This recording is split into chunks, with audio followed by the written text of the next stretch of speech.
Bueno, vamos a ver diseño factorial 2 a la K. ¿Qué es el diseño factorial 2 a la K? Consideremos lo siguiente. Primero, un diseño factorial 2 a la 2, donde hay que remarcar la importancia que tienen estos tipos de diseños o análisis estadístico que se hacen cuando se está estudiando un proceso o bien se están llevando a etapas iniciales en una investigación. Los diseños factoriales 2 a la K, pues bueno, se van a utilizar cuando pues tenemos ahí una gran cantidad de factores posibles que podrían estar incidiendo en la variable de respuesta. ¿Sí? Entonces, pues se hace ahí una consideración de todos estos factores y pues bueno, se les toma su debida importancia. Como se indica, como se ha comentado, estos tipos de diseños son particularmente útiles en las etapas iniciales de un trabajo experimental, en donde se investigan muchos factores, ya que con una pequeña cantidad de corridas experimentales se pueden analizar todos los factores o todos los K-factores y sus interacciones. Obviamente, para poder hacer un buen diseño estadístico y el análisis de los factores que estamos considerando, debemos de tener un conocimiento previo del problema, debemos de entender bien cuáles son los fundamentos y las bases del problema que estamos analizando, ya que en caso contrario, pues los intervalos de los factores que vamos a considerar pudieran ser no correctos y estar analizando cuestiones fuera del propósito de nuestro estudio.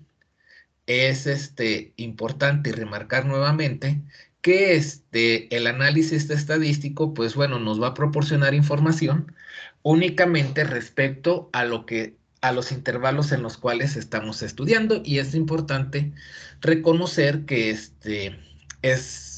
debemos de tener conocimientos previos, los fundamentos teóricos muy bien cimentados. ¿Cuáles son las características? Cada uno de los K-factores va a trabajar con solo dos niveles o dos tratamientos. Pueden existir niveles o factores cuantitativos, como por ejemplo la temperatura, la presión, tiempo, concentración, ¿sí? Son cuantitativos porque pues le damos un número a la temperatura, 100 grados centígrados, 400 Kelvin, presión 5 atmósferas, 25,000 pascales, etcétera, etcétera. Y pueden existir factores o niveles cualitativos en los cuales, pues bueno, no se pueden cuantificar, como puede ser máquina 1, máquina 2, color rosa, color negro, día, noche, etcétera, etcétera. Entonces, en una réplica completa de este diseño, pues se van a requerir 2 por 2 por 2 por 2 igual a 2 a la K observaciones. Como lo comentaron previamente, un experimento con 5 factores es elevar 2 a la 5 y serían 32 observaciones las que se necesitan para una réplica completa. Se va a considerar que los factores son fijos y que los diseños son completamente aleatorizados. Estos conceptos se salen un poco del contexto de lo que llevamos en el curso, pero factores fijos es yo, por ejemplo, puedo controlar la temperatura en el laboratorio bajo, pues no sé, vamos a decir aire acondicionado, y yo puedo llegar a controlar la temperatura a 80 grados centígrados y voy a trabajar 80 grados centígrados, ¿sí? Pueden ser factores aleatorios, o sea que no son fijos. Es como si hago el experimento el día de hoy a las 12 del día, aquí afuera, en el patio de mi casa, y la temperatura puede estar a 28 grados centígrados. Hago el experimento el día de mañana a las 12. Son condiciones ambientales, yo no las puedo controlar. Quizá mañana a las 12 del día la temperatura sea de 20 grados centígrados. A eso se refiere con factores fijos, ¿sí? Otra cuestión importante, como se considera que únicamente hay dos niveles para cada factor, se asume que la respuesta es lineal, no es cuadrática, no es exponencial, en el rango que se ha elegido. Es algo similar a cuando nosotros hacemos interpolaciones en las tablas de vapor, por ejemplo, en las tablas de datos experimentales. Consideramos que de un punto a otro se sigue la tendencia de una línea recta. Aquí es exactamente lo mismo. ¿Esto se puede mejorar? Sí, se puede mejorar. Existe también la aproximación de un diseño 3 a la K, donde se manejan pues tres niveles, un alto, uno bajo y uno intermedio. Pero por el momento trabajamos con un 2 a la K. Por ejemplo, tenemos este caso, ¿sí? Donde hay dos factores, A y B, y cada uno de estos dos factores van a correr a dos niveles que les vamos a denominar bajo y alto. Por ejemplo, aquí en este problema, se usa una máquina para hacer ranuras de localización en una tarjeta de circuitos impresos. El nivel de vibración es la superficie de la tarjeta. Cuando se hacen las ranuras, se considera una fuente principal de variación dimensional de las ranuras. Análisis previos, conocimientos previos, experiencia que uno tiene en este tema, asume o se piensa que dos factores van a influir en esta vibración. Uno de ellos es el tamaño de las ranuras, a ese le vamos a denominar factor A, y otro es la velocidad de corte, factor B, ¿sí? Asimismo, también por las necesidades pues, del trabajo, ¿sí? Por los conocimientos que nosotros tenemos, se establecen los intervalos de análisis. Por ejemplo, para el tamaño de las ranuras, se van a trabajar con dos de ellas, un 16avo y un octavo de pulgada. Y la velocidad de corte, pues también dos velocidades distintas, 40 y 90 revoluciones por minuto, porque nosotros, o bueno, aquí el investigador conoce que en estos intervalos es donde se tiene un efecto más pronunciado en el nivel de vibración. La variable de respuesta es la vibración medida y para eso, pues bueno, se utilizan 3 acelerómetros en cada tarjeta de prueba y pues nos da el resultado. Entonces, aquí en este caso tenemos dos factores a analizar, el tamaño de las ranuras y la velocidad de corte. Cada uno de estos dos factores tiene dos niveles. En el caso del tamaño de las ranuras, es un 16avo y un octavo de pulgada. Yo, por ejemplo, puedo fijar así porque pues me lo da en la cabeza y así lo entiendo y se me hace más simple, que un 16avo de pulgada sea el nivel bajo y un octavo de pulgada sea el nivel alto. En realidad no importa cuál sería cada uno de ellos, siempre y cuando lo definamos perfectamente. De igual forma, la velocidad de corte, pues yo puedo establecer por los números que 40 revoluciones por minuto es un nivel bajo y 90 revoluciones por minuto es un nivel alto. De nueva cuenta, no implica mucho esto, pero pues así lo entendemos con mayor facilidad. Y la variable de respuesta, pues bueno, es el nivel de vibración que se mide ahí con acelerómetros. Entonces, la representación. Vamos a tener y hemos establecido niveles altos y bajos, tanto para A como para B. El experimento nosotros lo vamos a plantear, vamos a combinar todos los posibles tratamientos de A con todos los posibles tratamientos de B. Podemos comenzar con A en un nivel bajo y B en un nivel bajo, o sea, hacer el análisis de hacer una ranura de un 16avo de pulgada con una velocidad de corte de 40 revoluciones por minuto y medir el nivel de vibración. Entonces tenemos un nivel bajo y bajo. Tenemos también otra combinación, un tamaño de ranura de un 16avo de pulgada con una velocidad de corte de 90 revoluciones por minuto. Esto me lleva a que tengo un nivel bajo para A, un nivel alto para B. Otra combinación posible es una ranura de un octavo de pulgada, haciéndola con una velocidad de corte de 40 revoluciones por minuto. Esto me lleva a que tengo un nivel alto de A y un nivel bajo de B. Y finalmente, la última combinación posible es un tamaño de ranura de un octavo de pulgada que se hace con una velocidad de corte de 90 revoluciones por minuto. Esto me indica que tengo un nivel alto de A, un nivel alto de B. ¿Cómo se hace esta representación? Así como lo he dicho, bajo, bajo, bajo, alto, alto, bajo, alto, alto. Sin embargo, pues bueno, nosotros lo tenemos que representar, pues vamos a decir así como que matemáticamente.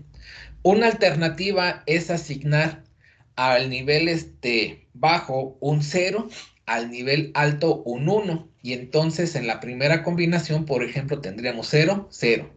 Después 0, 1. Y así sucesivamente. Sin embargo, la representación que más se utilizan son las siguientes.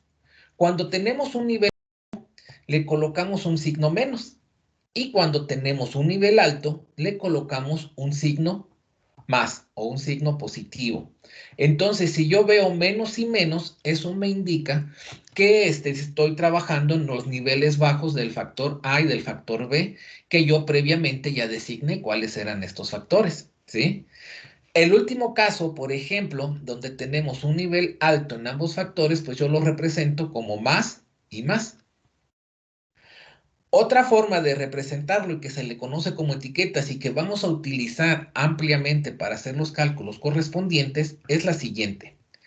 Cuando nosotros tenemos un nivel alto de alguno de los factores, le vamos a poner la letra minúscula a su etiqueta. Por ejemplo, en la segunda combinación A se encuentra abajo, alto, entonces la etiqueta es una B minúscula. Eso me indica que A está abajo, por eso es que no me aparece, y B está alto. La tercera combinación es alto de A, bajo de B.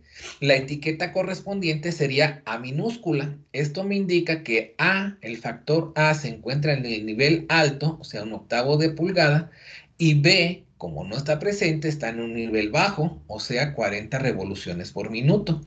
Es lo que me indica esta etiqueta. Cuando ambos se encuentran en el nivel alto, pues yo le pongo a B, ¿sí?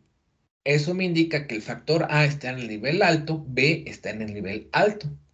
Y cuando ambos o todos los factores se encuentran en el nivel bajo, donde no aparece su letra en la etiqueta, se le coloca el número 1. ¿Sí? Entonces, si yo en la etiqueta veo el número 1, automáticamente me indica que el factor A está en el nivel bajo, el factor B está en el nivel bajo. Si tuviera un tercer factor, el factor C está en el nivel bajo, y así sucesivamente. Es importante pues irse familiarizando y acostumbrándose a este tipo de nomenclatura, menos, más, menos, y las etiquetas 1, B, A y AB. Hecho esto, entonces ya diseñé los experimentos, hago las corridas de manera aleatoria y encuentro estos resultados. Observo aquí que tengo en cada una de las combinaciones de los tratamientos, tengo 4 réplicas, ¿sí? Se recomienda que se tenga el mismo número de réplicas en todas las combinaciones de los tratamientos. Caso contrario, pues los cálculos ya no serían pues adecuados, serían un tanto complejos. La representación. En el caso de un diseño factorial de 2 factores, una representación gráfica es hacer un cuadrado, como vemos aquí. Y entonces, pues nosotros estamos acostumbrados a este tipo de coordenadas. Consideremos, por ejemplo, el punto bajo a la izquierda, o sea, este de acá, como si fuera el origen. Entonces, en el origen, pues quiere decir que yo tengo nivel bajo de A, nivel bajo de B, que está representado con la etiqueta 1. Si me desplazo hacia la derecha, yo sigo estando en un nivel bajo de B, como observamos aquí en la figura, pero me he movido a un nivel alto de A. Entonces aquí me aparece la etiqueta A, ¿sí? Entonces eso indica que es bajo de B, alto de A, donde tenemos ya los valores correspondientes. Si de aquí del origen me desplazo hacia arriba, pues yo sigo estando en un nivel bajo de A, pero ya estoy en un nivel alto de B. Por lo tanto, la etiqueta de este vértice sería la letra B, ¿sí? Y eso me indica que es A bajo, B alto. Y si estoy en este punto, pues tanto A como B están en un nivel alto, ¿sí? Ahora, ¿qué números se van a colocar?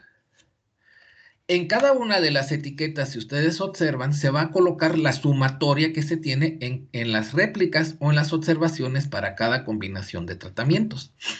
Por ejemplo, para la etiqueta 1 sería sumar 18.2 más 18.9 más 12.9 más 14.4.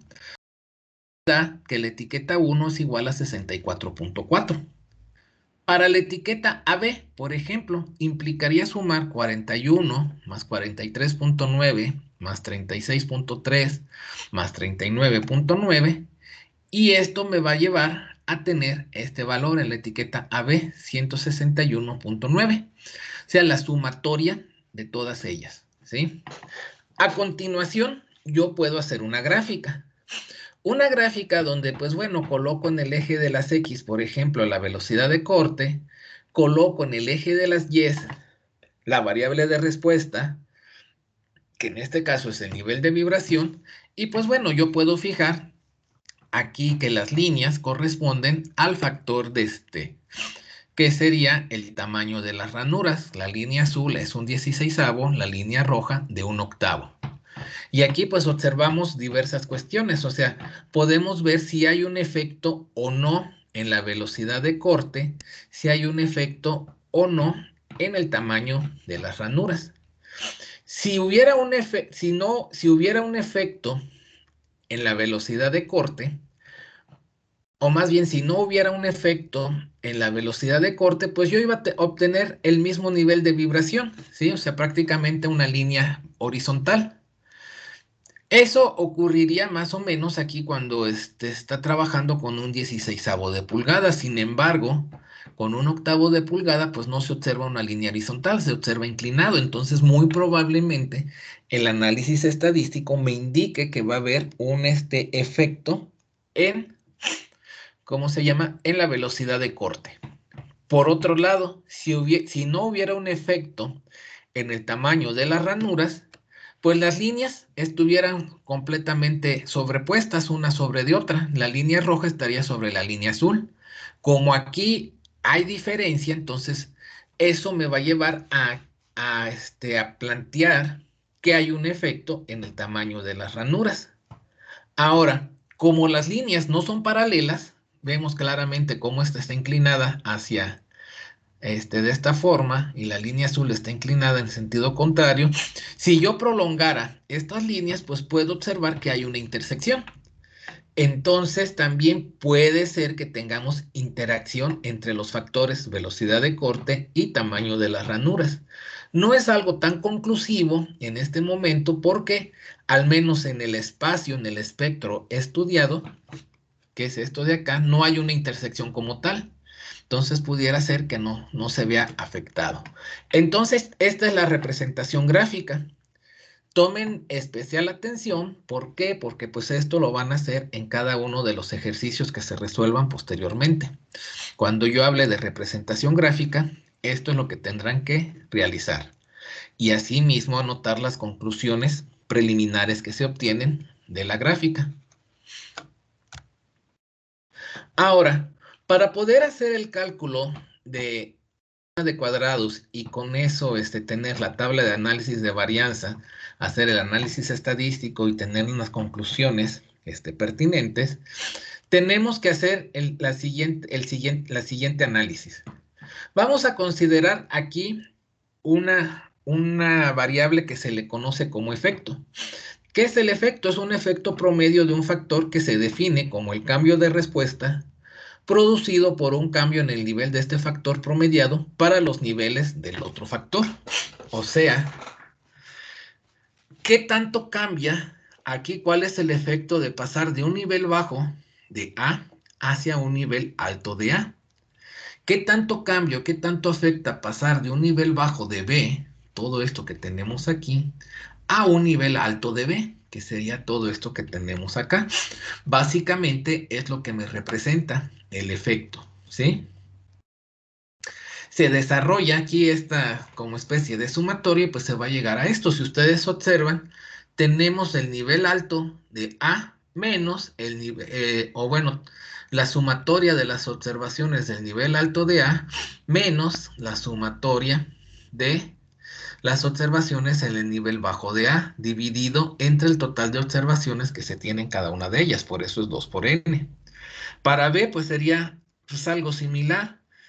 La sumatoria de las observaciones que se tienen en el nivel alto de B menos la sumatoria de todas las observaciones que se tienen en el nivel bajo de B. Más o menos es lo que nos queda. Bueno, y dividido esto entre el número de observaciones que se tienen. De repente también hay que ver lo de la interacción, y la interacción ya es un tanto más complejo o entender el análisis. Es como tener un efecto cruzado. Hagan de cuenta esto menos esto en nuestro cuadro. De tal forma que pues nos va a quedar expresado de esta manera. Y así es como se calculan los efectos. Ahora, otra cuestión importante. De aquí, dentro de los efectos, al haber hecho el análisis, vamos a decir así gráfico, de qué es lo que nos representa cada uno de ellos, tomamos lo que se observa aquí que está entre los, pues vamos a decir entre las llaves, ¿verdad? Entre los corchetes en forma de llave. AB más A menos B menos 1, ¿sí? Y a esto le vamos a denominar contraste, contraste de A, que es lo que tenemos aquí. Para B, hacemos lo mismo, tenemos AB más B menos A menos 1. A esto le vamos a denominar contraste de B, que es esto que tenemos acá. Y el contraste AB, pues de igual forma, pues sería aquí una vez que hemos calculado el efecto de la interacción AB, lo que nos queda dentro de los corchetes es el contraste AB. Entonces yo puedo calcular el contraste de A. ¿Por qué? Porque ya conozco cuánto vale AB. Por ejemplo, yo sé que AB vale 161.1. Luego, conozco cuánto vale A. A lo estimé previamente, vale 96.1 y así sucesivamente. Entonces, pues yo puedo tener valores conocidos de contraste de A, contraste de B, contraste AB, y es importante notar aquí que estos valores pueden ser positivos o pueden ser negativos. No, o bien pudieran ser hasta cero, ¿verdad? Se pudiera dar ese caso. Una vez que se tiene eso, o bueno, conociendo los contrastes, yo puedo hacer la estimación de la suma de cuadrados, ¿sí?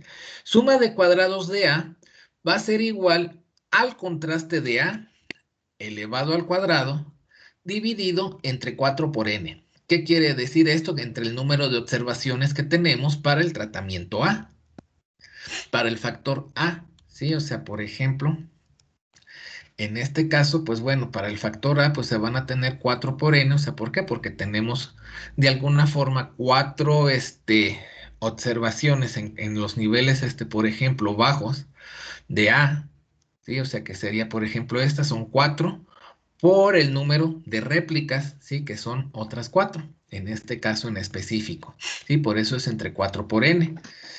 La suma de cuadrados de B sería el contraste de B elevado al cuadrado entre 4 por n. La suma de cuadrados de la interacción AB sería el contraste AB elevado al cuadrado entre 4 por n. La suma de cuadrados totales pues se calcula de la misma forma como ya se ha venido haciendo desde tiempos atrás. Cada una de las observaciones la voy a elevar al cuadrado y los voy a sumar, menos el gran total elevado al cuadrado dividido entre 4n, donde nuevamente 4n pues es el total de observaciones que se tienen. La suma de cuadrados del error, una vez que se conoce la suma de cuadrados totales, le voy a restar la suma de cuadrados de A, de B y de la interacción AB. En realidad, como se verá más adelante, le voy a restar la suma de cuadrados de aquellos efectos e interacciones que yo estoy analizando. Pudiera darse el caso que a mí no me interesa conocer si hay un efecto de la interacción AB. Entonces nada más voy a estudiar el efecto del factor A, el efecto del factor B, y no voy a calcular suma de cuadrados AB. Por lo tanto, pues aquí no me aparecería suma de cuadrados AB, pero bueno, esas son consideraciones ya para análisis muy particulares. Teniendo la suma de cuadrados, pues bueno, a partir de ahí, pues yo puedo calcular, puedo construir la tabla de análisis de varianza. Colocando en la primera columna la fuente de variación, seguido de la suma de cuadrados, los grados de libertad. Los grados de libertad, pues bueno, generalmente se calculan, o bueno, más bien siempre se calculan de la misma forma. Los grados de libertad totales es el total de observaciones menos 1. Los grados de libertad de cada uno de los factores de análisis es el número de tratamientos menos 1. O sea, por ejemplo, A menos 1, B menos 1. Y en el caso de los diseños 2 a la K, pues siempre vamos a tener un grado de libertad porque tenemos 2 tratamientos de A, 2 tratamientos de B, entonces 2 menos 1, pues es 1. Los grados de libertad de la interacción, pues es la multiplicación de los grados de libertad de cada uno de los factores que integran a la interacción. En este caso, la interacción es AB, entonces sería A menos 1 por B menos 1, que de nueva cuenta aquí pues va a ser igual a 1, ¿sí? Y los grados de libertad del error pues estarían dados, por ejemplo, A por B por N menos 1, o bien el total de grados de libertad menos los que yo he determinado en esta parte. Por ejemplo, si yo no estoy interesado en hacer el análisis de la interacción, esta fila de aquí no me aparecería y entonces ya no sería válido esta ecuación o esta fórmula para los grados de libertad del error, ya que no estoy tomando en cuenta esto. Pudiera darse el caso. Enseguida tenemos los cuadrados medios. Los cuadrados medios se calculan dividiendo la suma de cuadrados entre los grados de libertad. Como los grados de libertad son 1, pues la suma de cuadrados van a ser igual a los cuadrados medios, excepto para el error. Aquí en el error sí hay que calcularlo dividiendo la suma de cuadrados entre los grados de libertad. Teniendo los cuadrados medios, se calcula el estadístico de prueba dividiendo los cuadrados medios de los factores e interacciones que estoy analizando entre los cuadrados medios del error. Esto lo comparo contra un valor de tablas y saco las conclusiones correspondientes. Hay que hacer el cálculo de los residuales. Y para hacer el cálculo de los residuales, pues vamos a utilizar esto que se conoce como modelo de regresión. Vamos a omitir esta parte del ajuste, que la R cuadrada y la R cuadrada ajustada, porque pues no es de relevancia por el momento para nosotros. Simple y sencillamente vamos a decir que el valor predicho por el modelo es igual a B0 más B1 por X1 más beta 2 por X2 más beta 1, 2 multiplicado por X1 por X2, donde beta 0 es el gran promedio, el promedio de todas las observaciones. Beta 1 es el efecto de A dividido entre 2. ¿Qué es el efecto de A? Pues también ya se vio previamente cómo se calcula. Beta 2 es el efecto de B dividido entre 2. Beta 1, 2 es el efecto de la interacción AB dividido entre 2. ¿Qué cosa es X1? X1 es el nivel en el que se encuentra el factor A. Si se encuentra en un nivel bajo, X1 va a tomar el valor de menos 1. Si se encuentra en el nivel alto, X1 va a tomar el valor de 1. ¿Qué cosa es X2? X2 es el nivel en el que se encuentra el factor B. Un nivel bajo del factor B, pues nos da que X2 es igual a menos 1, un nivel alto que X2 es igual a 1, y pues bueno, aquí sucesivamente. Entonces con eso es como se obtiene el valor experimental, y el residual pues se va a calcular como cómo se obtiene el valor predicho por el modelo, y el residual se va a calcular como el valor experimental menos el valor predicho por el modelo. Una vez teniendo los residuales, pues se hacen las gráficas correspondientes que ya conocemos. Residuales contra frecuencia acumulada y los residuales contra la variable de respuesta. Se sacan las conclusiones pertinentes y así es como podríamos hacer el análisis de un diseño 2 a la 2. Por ejemplo, aquí tenemos un caso de los residuales y su frecuencia acumulada. En pues nada más para recordar, entre 0.25 y 0.75 se observa la tendencia de una línea recta, entonces podemos concluir que se cumple con el supuesto de normalidad. En un diseño 2 a la 3, pues se incorpora un nuevo factor, el factor C, ¿verdad? Pero eso ya lo estudiaremos más adelante.